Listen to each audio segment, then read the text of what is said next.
आज हम एक विशेष विषय में चर्चा करेंगे।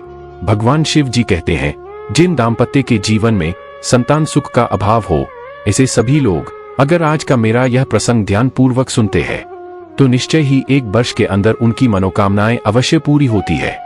आज का यह प्रसंग साक्षात ईश्वर की अनुभूति कराने वाला है। जो भी इंसान पूर्ण भाव में इस प्रसंग का श्रवण करता है, उसके घर में कभी भी दुख, दरिद्रता, अकाल संभावनाएं नहीं होती है और साथ ही साथ आपका संपूर्ण परिवार प्रभु की कृपा का पात्र बनता है। क्योंकि ईश्वर पर विश्वास करना जीव का काम है और मेरी भक्ति के साथ उसे सफलता दिलाना मेरा काम है। तो एक समय की बात है, भारत के एक प्राकृतिक सौंदर्य से भरपूर गांव देवपुर में एक हिंदू परिवार रहता था।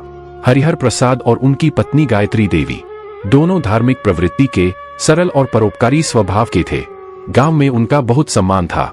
वे जीवन के हर पड़ाव में एक दूसरे का साथ निभाते आए थे, लेकिन एक अभाव था जो उन्हें भीतर ही भीतर तोड़ रहा था। 16 वर्षों के विवाह के बाद भी उनके घर किलकारी नहीं गूंजी थी। हरिहर प्रसाद और उनकी पत्नी गायत्री देवी हर महीने, हर व्रत, हर पूजा करते। शिवरात्रि हो या संतान सप्तमी, हरिहर जी हर बार पत्नी का साथ देते, पर परिणाम कुछ भी प्राप्त नहीं होता था। एक ओर सामाजिक तानों का सामना करना, दूसरी ओर भीतर की पीड़ा, पर दोनों का विश्वास अडिग था। उनका मानना था कि भगवान शिव देवों के देव महादेव है, परीक्षा लेते हैं, पर वह अपने भक्तों को खाली हाथ नहीं लौटाते। एक न एक दिन हमारी भी झोली जरूर भरेंगे। इस प्रकार भगवान भक्ति करते हुए 16 वर्ष बीत गए। एक बार एक दिन गांव में दूर जंगलों से एक दिव्य संत स्वामी शंकरानंद जी अपनी यात्रा के दौरान इस गांव के प्राचीन बरगद के पेड़ के नीचे विश्राम हेतु अपना आसान लगाया। गांव के लोग भी संत शंकरानंद जी के बारे में जानते थे कि संत जी बड़े ही आध्यात्मिक एवं दिव्य दृष्टि वाले संत हैं और अपने तप से परमात्मा से सीधा संवाद करते हैं। उनके चेहरे पर अजीब सी दिव्य चमक थी, आंखें ऐसी जो हर आत्मा को पढ़ लेती थीं। अब गांव के सभी लोग एक एक करके अपनी समस्याएं लेकर उनके पास आने लगे। किसी की बीमारी, किसी की आर्थिक तंगी, किसी की संतान की चिंता। इसी बीच हरिहर और गायत्री ने भी संत के दर्शन का निश्चय किया। अगली सुबह वह पवित्र होकर फूल और फल लेकर संत जी के पास पहुंचे। संत शंकरानंद जी शांत भाव में अपनी आंखें बंद कर ध्यान में लीन थे। जैसे ही दोनों उनके पास बैठे, वैसे ही संत जी ने अपने नेत्रों को खोला और बिना कुछ पूछे कहा, 16 वर्षों की तपस्या व्यर्थ नहीं जाएगी। अब समय आ गया है संतान योग का। हरिहर और गायत्री की आंखों में आश्चर्य और आस्था एक साथ छलक पड़ी। तब दोनों ने संत जी से अपने जीवन में संतान प्राप्ति के बारे में पूछा।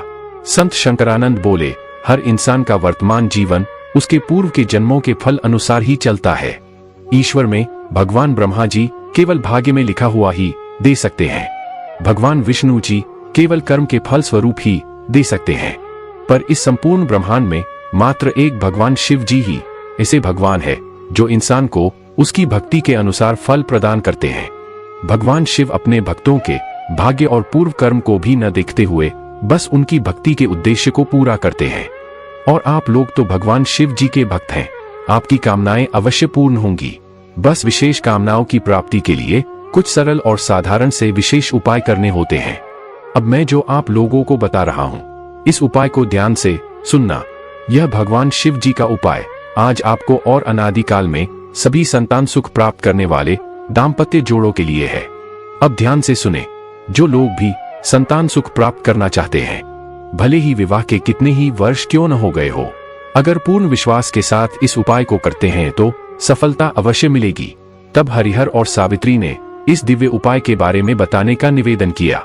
संत जी बोले, वर्ष में एक बार शिवरात्रि आती है और हर माह मासिक शिवरात्रि आती है।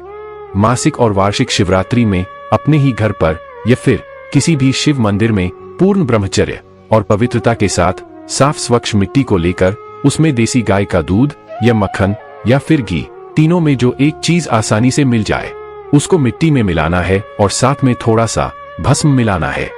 अब मिट्टी में यह दोनों चीजें मिलाने के बाद इस मिट्टी से अपने कामना को कहते हुए एक पार्थिव शिवलिंग का निर्माण करना है, जिसमें शिवलिंग और मां जगत जननी का हस्तकमल हो, यानी कि जलहरी वाला शिवलिंग बनाना है।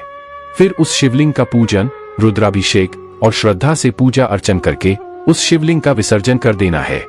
इस प्रकार सफलता पूर्वक उपाय कर लेने से भगवान शिव जी की कृपा से मनोकामना पूरी होती है। इसके बाद गायत्री ने कांपते स्वर में पूछा, स्वामी जी, क्या इससे हमें संतान प्राप्त होगी?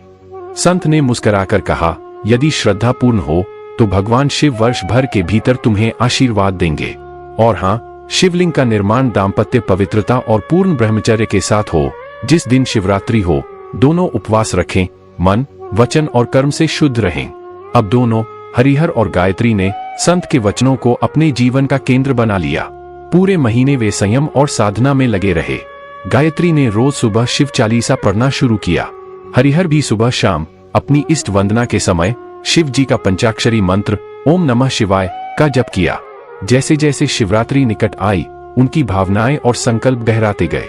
शिवरात्रि के दिन सूरज उगने से पहले ही दोनों उठे, देसी गाय का दूध लिया, गांव के शिव मंदिर के पास की पवित्र मिट्टी को छानकर उसमें गाय का दूध और थोड़ी सी भस्म मिलाई। फिर दोनों ने मिलकर उस मिट्टी से छोटा सुंदर शिवलिंग बनाया, जिसमें जलहरी भी बनी थी। पूरे दिन उपवास रखते हुए उन्होंने भगवान शिव का अभिषेक जल, दूध, बेलपत्र, धतूरा और पंचामृत से किया। साथ ही साथ ओम नमः शिवाय का पाठ किया और दीपक जलाकर आरती की। उस दिन मंदिर का वातावरण इतना शांत, इतना दिव्य था कि वहां उपस्थित हर भक्त की आंखों में आंसू आ गए। अब दोनों, हरिहर और गायत्री के साथ अन्य सभी लोग जो संतान सुख की प्राप्ति करना चाहते थे, सभी लोग हर मासिक शिवरात्रि के दिन कुछ लोग मंदिर में और कुछ लोग अपने घर पर ही पार्थिव शिवलिंग की ईष्ट वंदना की। इसी प्रकार समय बीतता गया। 1 महीना, 2 महीने, 6 महीने। हरिहर और गायत्री अब भी रोज भगवान शिव की पूजा करते और मासिक शिवरात्रि पर भी शिवलिंग की पूजा करते। उन्होंने हर शिवरात्रि पर उसी विधि से शिवलिंग बनाकर अर्चना की। उन्हें अब परिणाम की चिंता नहीं थी। भगवान शिव जी के प्रति श्रद्धा ही उनका जीवन का उद्देश्य बन गया था। फिर एक दिन सावन मास की पहली सोमवारी को गायत्री को अचानक कमजोरी महसूस हुई। गांव की वैद्य माता को बुलाया गया। कुछ परीक्षणों के बाद वैद्य माता की आंखें चमक उठीं। उन्होंने मुस्कुराकर कहा, बधाई हो, गायत्री देवी अब मां बनने वाली हैं। इस बात को सुनकर हरिहर स्तब्ध रह गया। गायत्री की आंखों से आंसू बह निकले, वो आंसू जिसमें 16 साल की प्रतीक्षा, समाज के ताने, हर व्रत की तपस्या, हर शिवलिंग की भक्ति और उस एक संत का आशीर्वाद समाया हुआ था। अब हरिहर अपने कामकाज के साथ साथ अपनी पत्नी सावित्री का भी विशेष ध्यान रखने लगा। 9 महीने बाद पूरे गांव ने देखा वो दृश्य जो वर्षों से लोगों ने उम्मीद छोड़ दी थी। गायत्री ने एक सुंदर और स्वस्थ पुत्र को जन्म दिया। बच्चा जैसे ही रोया, वातावरण में तेज हवाएं चलने लगी। मंदिर में घंटियां बज उठीं। मंदिर के पुजारी जी बोले, यह शिव जी की कृपा हुई है, यह भगवान के साक्षात अनुभूति का प्रमाण है। संत शंकरानंद जी अब गांव में नहीं थे। वे अपने मार्ग पर आगे बढ़ चुके थे, पर उनके शब्द आज भी गांव के हर घर में गूंजते थे। अब हरिहर और सावित्री ने संत जी से प्रभावित होकर भगवान शिव जी के भक्ति के प्रति अपने भाव को प्रकट करते हुए बच्चे का नाम रखा गया शिवांश। हरिहर और गायत्री की भक्ति का प्रसंग अब गांव के हर नवदंपति के लिए प्रेरणा बन चुकी थी। शिवांश बड़ा हुआ, मंदिर में पूजा करता, संतों की सेवा करता और अपने माता पिता के साथ गांव को एक नई दिशा देता।